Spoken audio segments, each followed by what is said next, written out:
अच्छा, आज की ऐसी स्थिति बनती जा रही है, अब पति दूसरी स्त्री से प्यार कर रहा है तो कहती लो फिर हम तुमको दिखाती हैं वो दूसरे पुरुष से प्यार कर रहे हैं। अब करे तो क्या करे, मतलब जब तक दोनों पक्ष नहीं संभलेंगे तब तक एक पक्ष को कैसे संभाला जा सकता है।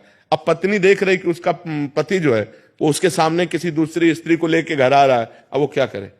समस्या मतलब ऐसी समस्याएं पड़ जाती हैं कि कुछ अच्छी बच्चियां चलना चाहती हैं अच्छे से, लेकिन ऐसी परिस्थिति होती है जैसे उसने कहा कि हम अपने पति के द्वेषवश, तो किन्हीं कारणों से द्वेष हुआ ना, तो उसको भी लगता है अच्छा तुम ऐसा कर रहे हो तो फिर हम ऐसा करके दिखाते हैं। लेकिन हमें लगता है हमें अपने चरित्र को पावन रखना चाहिए, चरित्र को दूषित नहीं करना चाहिए। अब भगवान की शरण में हो, नाम जप करो, नाम कीर्तन करो, आगे से ऐसी गलती मत करना। अगर पति के ऐसे आचरण हैं जिनके द्वारा आपको दुख पहुंचता है तो भले आप उस दुख को सह ले, लेकिन आप गंदा आचरण ना करें।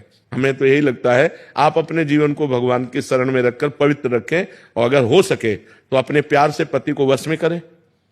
ऐसा प्यार प्रस्तुत करें कि पति तुम्हारे अनुकूल हो जाए।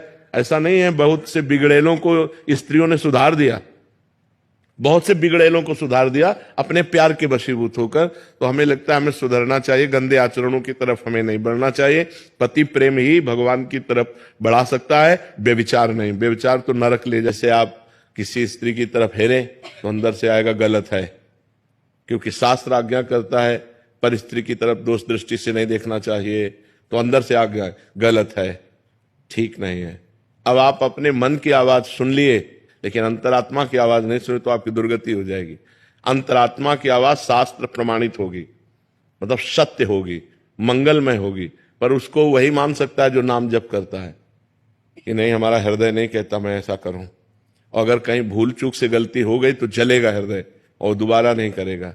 तो अंतरात्मा जो भगवान की आवाज होती है वो शास्त्र प्रमाणित होती है, मतलब निष्पाप आवाज होती है, उसमें पाप कभी नहीं हो सकता। और जो पाप की आवाज होती है वो मन की आवाज होती है कि चलो ऐसा कर लेते हैं, चलो ये खा लेते हैं, चलो ये देख लेते हैं, चलो ये भोग लेते हैं।